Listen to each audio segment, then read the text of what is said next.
Tenho a ciência de que não estou naquele melhor nível de quando eu cheguei. Pesado, a gente não quer colocar em causa o trabalho deles, mas... Tô chateado. Mas, como eu disse, a derrota é do grupo. Muito mal. Não poder olhar apenas e só para o resultado. Como nós falamos ali, não baixar a cabeça.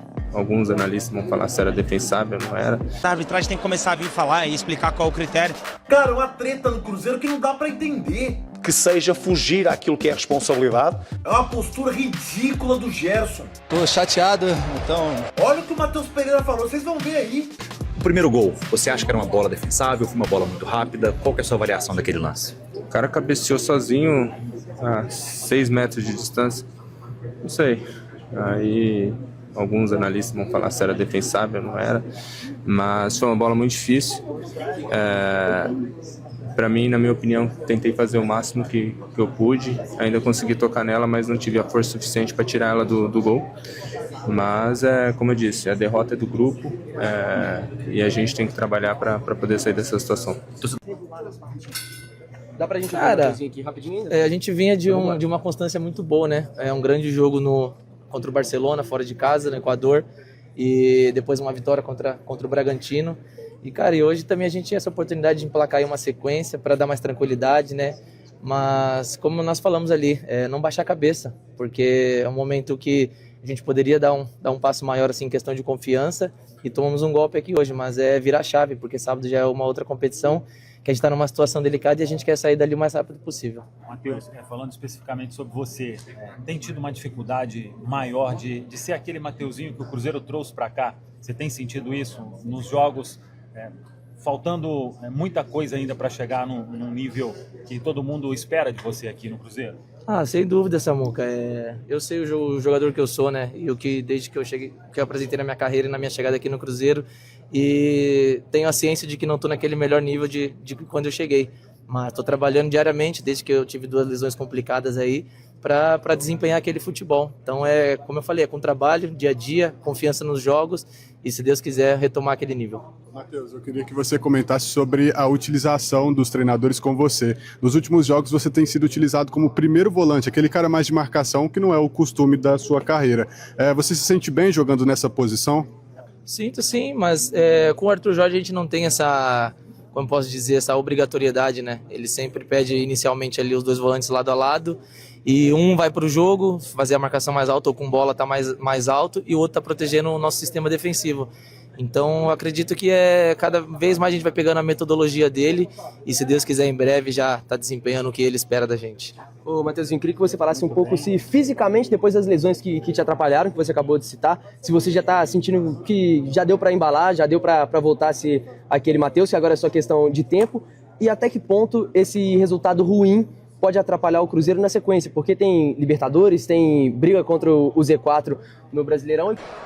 Eu já falei, acho que as arbitragens têm que começar a vir falar e explicar qual é o critério, porque pra mim, na minha opinião, no lance do primeiro gol foi uma falta clara no Kaique, ele não marcou, mas aí é um critério que ele tem que responder. Eu tenho a minha opinião, nós estávamos bastante irritados, porque algumas faltas que ele ia marcar, ele deixou de marcar, outras que ele marcou aqui, o William, amarelo desnecessário. Então, assim, eu acho, na minha opinião, que eles têm que começar a vir falar e explicar os critérios, para que não fique pesado. A gente não quer colocar em causa o trabalho deles, mas acho que aí é a consciência deles e não tem muito o que falar sobre a arbitragem. Trocaria o meu desempenho pela vitória. Tô chateado, então meu desempenho não conta muito, mas agradeço. Agora, um treinador do Cruzeiro ter coragem de falar isso aqui? Quando não ganhamos, há uma maior dúvida gerada sobre aquilo que é a equipa, o desempenho, o comportamento, e nós deste lado somos muito mais racionais e conseguimos avaliar, ou devemos ser mais racionais, perdão, e devemos avaliar todo o contexto, todo o momento, não poder olhar apenas e só para o resultado. Eu já o que disse também quando ganhamos, que tínhamos que ser humildes, quando perdemos temos que manter essa humildade e sermos capazes de ter uma análise mais profunda para que possamos corrigir. Não há outra forma de olhar para o jogo ou para o resultado que seja fugir àquilo que é a responsabilidade, que a responsabilidade é nossa, temos que admitir, mas em cima do trabalho que temos tentado fazer, é um trabalho que procura ser de evolução. Hoje, este resultado pode travar a evolução dos resultados, mas não trava a evolução da equipa porque comprometida, e vocês são desafiados a isso. viram uma equipa comprometida até o último segundo, a correr, a trabalhar, a lutar muito e a jogar também, a ter desempenho, a ter performance.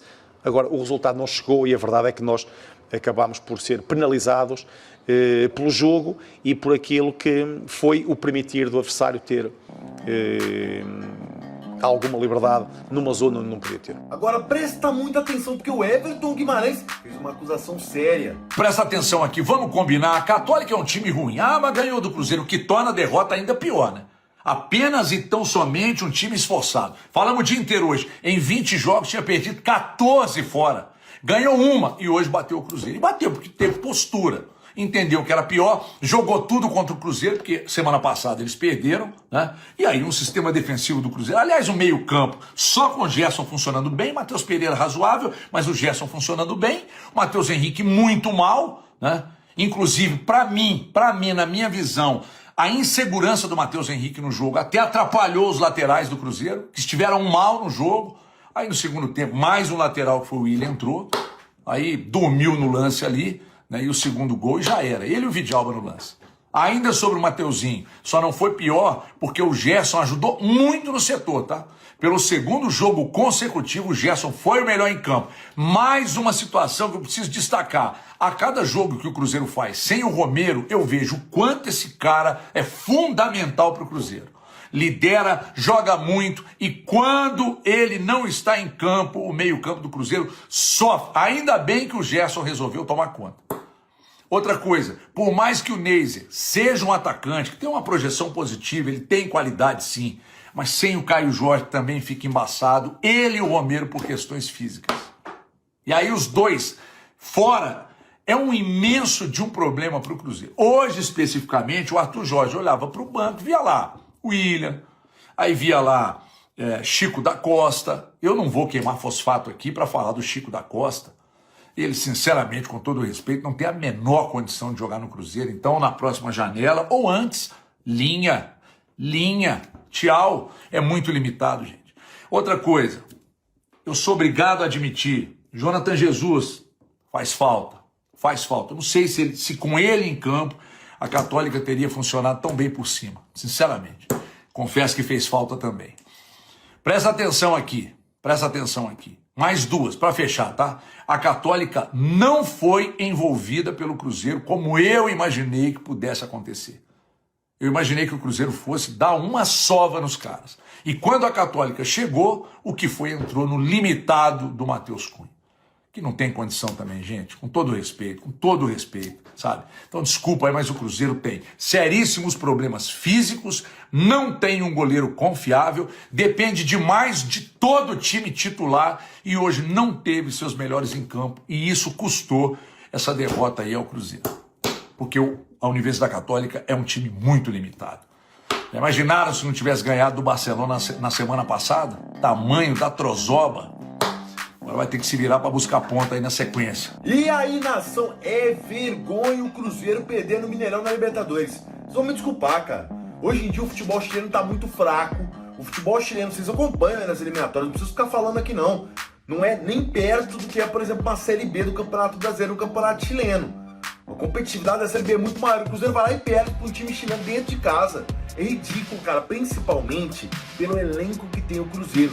O Cruzeiro montou um time para chegar no mínimo nas quartas de final da Libertadores. O Cruzeiro tem a terceira maior folha salarial do Brasil.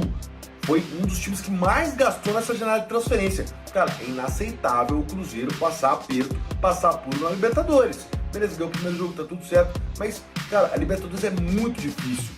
Não dá para o Cruzeiro pegar um confronto dentro de casa, onde o torcedor esperava uma vitória, e perder para um adversário que, assim, fragilmente, a gente vê que a equipe do Chile tem suas deficiências técnicas, óbvio. E mesmo assim o Cruzeiro perde, cara. Ok, Gerson jogou bem, volta a jogar bem, já tinha jogado bem no último final de semana. É um cara que, na minha visão, desperdiçou muito saindo do Flamengo. Não é porque tava no Flamengo não, rapaziada, antes vocês falem, pô, o cara foi pro Cruzeiro, o Cruzeiro também é grande, o Cruzeiro é gigante. Na minha visão, do mesmo tamanho do Flamengo. O que muda é a torcida do Flamengo é maior, mas é uma questão de estatística, ok. Mas não é por causa disso, é que assim, o contexto que o Gerson sai do Flamengo, ele vai pro Zenit. E aí ele, de titular da seleção brasileira, ele sai pra jogar, pô, pelo amor de Deus, né? Um país que tá tendo uma guerra contra um outro país, beleza que a guerra não é lá na Ucrânia, mas assim, a Rússia hoje não participa mais das competições da FIFA. Então você ir para uma equipe como essa foi um retrocesso. E assim, ele vai recuperando bom futebol, é legal a gente ver isso, mas pelo amor de Deus, né, cara? Se a equipe não acompanhar o bom andamento de jogador, não vai. Agora eu tô falando na discussão, agora eu quero saber o que você achou aqui, ó, através dos comentários embaixo desse vídeo. Mas antes de você opinar, inscreva-se no nosso canal, dê essa moral pra gente, bora encher esse vídeo de like. Valeu, até a próxima!